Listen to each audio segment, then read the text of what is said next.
Alright, hello and welcome. We're going to be looking at some more advanced animate techniques now.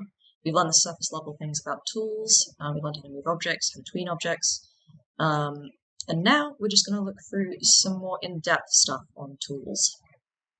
So first up, for all you drawers out there, we're going to go through brush tools. In Animate we have 3 brushes to go through. We've got the classic brush tool, the fluid brush tool, and the paintbrush tool. You'll see them all over here. If you don't see them, you probably just need to go to here, your toolbar options, click, and you'll find them here. Just click them and drag them onto your toolbar and you'll be ready to go. Okay, so let's have a look at our classic brush options just to update ourselves on how it worked again. We've got our size options for changing the size of the brush. We've got our minimum size options for playing with the pressure. We can also turn it off and on up here, so when you draw different effects. And we've got our smoothing option for changing how smooth the strokes are. Get some really nice smooth lines, or we can get some nice jagged lines. More true to what your actual line work looks like. The other thing I'll call attention to is we've got our nib options up here. So right now I'm on circle, but we can change it to whatever we feel. You can get some more square ones, oval ones. They'll give you some different effects as you draw. And we can even make some custom ones here if we go to add custom brush shapes. We can play with this a little bit more. Not obviously a huge amount of options, just circle or square and the angle. So it's kind of inflexible compared to, say, a Photoshop brush. Another useful thing to know as we're going on, some of you may find that when you draw and select your brushes, that you get this box around them versus the ones that I have where they are dotted like this. This is because you probably have this option here or this option here ticked, Object Drawing Mode. Now, what's Object Drawing Mode for, you ask? Well, I'll give you an example. So if I turn it off and I draw, say, 2 overlapping circles, and then I turn it on, I draw 2 overlapping circles. The ones that I drew without it on, you'll see that they are one whole shape when you move them around, whereas the one where I had it on, it's its own shape. They're 2 separate shapes. Every time you draw, it creates a new object. Useful for some things, there's pros and cons to having it on or off.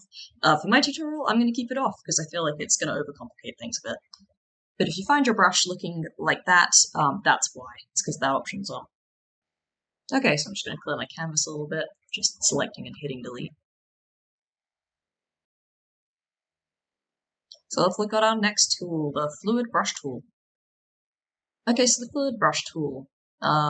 We'll see already we've got a ton more options than what we had in the classic brush tool.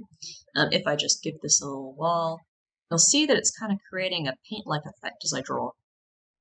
Now, unfortunately, even though it is creating a really lovely line work effect, it's not very textured.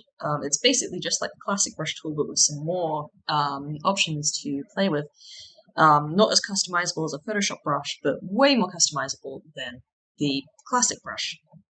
Now, I'll point out for those of you guys who are working from home, maybe you just got a bad luck and you're on a bad computer in the classroom, but this fluid brush tool is incredibly GPU dependent. So that means as you draw, it's really relying on your graphics card to lay down these lines. So if your computer doesn't have a very good graphics card, or maybe perhaps you're playing this and you've got a game on in the background, you'll find that this brush is going to lag quite a lot. We've got lots of options to pick from. We can play with the roundness a little bit, play with the angle a little bit as we're drawing. This is very useful for tablet drawers. If you're just kind of drawing with your mouse, I don't think this is really worth it. But it sure does give a really nice effect as you draw if you're on a good computer. I personally think with the fluid brush tool, it doesn't actually create that different of an effect from the classic brush tool with the smoothing all the way up and size pressure on. I think you can get some pretty similar effects, so if your computer can handle the fluid brush tool, great. If it can't, classic brush tool works just as well. Now let's go on to our most interesting brush, I think, the paintbrush tool. This little guy here. Just clear my canvas again.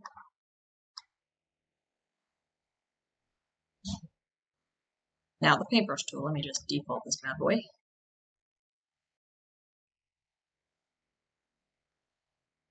Now if I draw with it, you'll see as I'm drawing, it's creating these little lines, but as I let go of my line, there we go, it's done. It looks like a real stroke.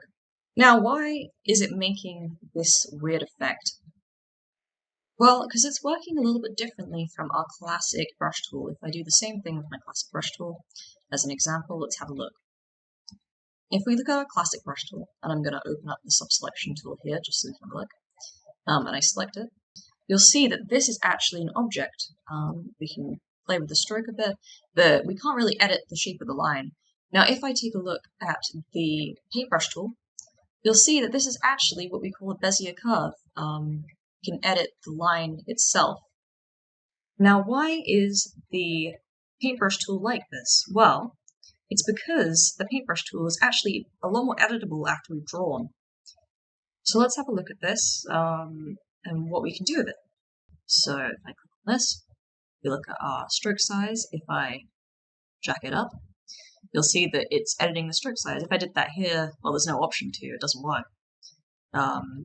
So that's a lot more customizable. And also we've got our styles here. So say I put the stroke size down, and I also take a look at one of these guys, say this stippled effect. You can see that I can change the style of the brush after I've drawn it. Great, really useful. So speaking of styles, we have a ton to choose from here in the paintbrush tool. So you probably only see these default ones to begin with, but if you go over to here, style options, and we look at the brush library, you'll see that we've got a lot of different choices. We've got arrows, we've got some weird tacky border ones we can go from. My personal favorite are the artistic ones, so we can pick something that's a little bit more paint, like here. If I double click it, you can see that it updates here in the style. And if I just try drawing with it, get a really nice paint style going here. We can also use the paintbrush tool to make our own brushes, kind of like Photoshop. So we can use this to maybe make our own tacky borders, or I'll use the classic making grass example. Okay, so I'm going to do this, say with some grades of grass. So I'm just going to go back onto my regular brush type. I'm going to, with the classic brush tool, draw myself some blades of grass. There we go, nice. Now if I want to make this a brush, all I have to do is select it, right-click it, and go Create Paintbrush. We probably want to make it a pattern brush so we can make it repeat over and over and over again. Play with these settings until you're happy. Call it Grass Brush. Add. Now if I go to my paintbrush tool again, see it's already automatically selected it. So if I raise my stroke size a little bit and draw, hey, we've got grass. We can even change the colors up here. Darker grass.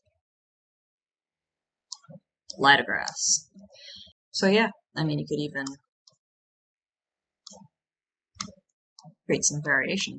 Look, actually, you can see here, when you play with the paintbrush tool, sometimes it forces object mode on, which isn't really what you want, because now if I select it, I can't actually create a paintbrush out of it. So if I go back to my paintbrush tools, change it back to a default brush, draw again, you'll see that now we have our regular system back, and we can turn this off and on again. I don't ask why, I think it's just a glitch with current Adobe. But yeah, keep that in mind if you find that you're not getting the same effects that I am. So yeah, let's give it a go. Create paintbrush, pattern brush, okay. Now let's draw with it. Nope, stroke size again. There we go, that's a lot more organic. So, let's do a little recap. So, our classic brush tool, it creates objects. It is dependent on the fill color, change it here or here, and it has pen nib options, but they're quite limited. But when you're drawing, it works nice and fast. The fluid brush tool, more paint-like. It can be slow depending on your computer. It creates objects. It is again dependent on the fill color. But if you're using a tablet, it's a lot more customizable.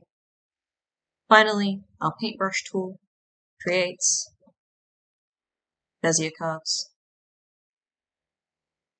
I'd say kind of hard to draw with, being that you can't tell exactly what your line's going to look like until you finish drawing it. My recommendation: if you are going to attempt a hand-drawn style, you're going to do a lot of sketchy artwork, do your sketching in the classic paintbrush tool. It's quick, it's easy, it's dependable, you know it's going to work. Leave the object drawing mode off. Then, if you were going to clean it up, your artwork, or you're going to ink it so it looks better, try using another brush tool for inking purposes. So good luck and have fun. Next tutorial we'll be looking at the text tool, some filters, and maybe some effects.